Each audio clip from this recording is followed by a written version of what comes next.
It's amazing how easy it is to combine OneNote and Sway with a Skype lesson.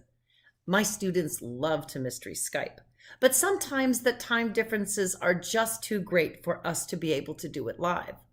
We could leave a Skype message, but sometimes we like to do what my students call a slow mystery sway. What we do is set up a collaborative sway and we send the URL to our mystery students halfway across the world, and we secretly introduce ourselves and ask them a question. Then they can add their next question onto there, and so forth. That way, we're all equally in the dark about who we're talking to, but it's a lot of fun. And the other interesting thing is that Sway really is a great thing to use after you've listened to a guest speaker. Why not have your students do a report on what they learned from your guest speaker, or perhaps a how-to if they learned something specific?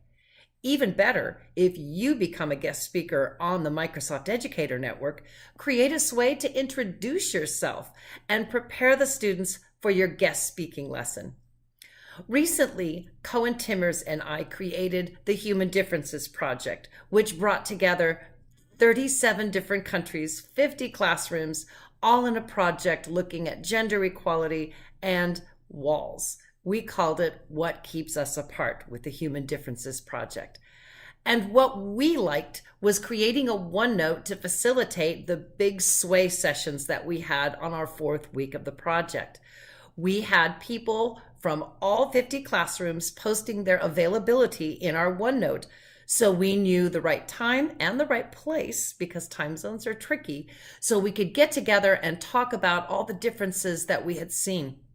One of the best projects we saw in that OneNote was from a class that we Skyped with in Sweden. They had done a gender equality machine.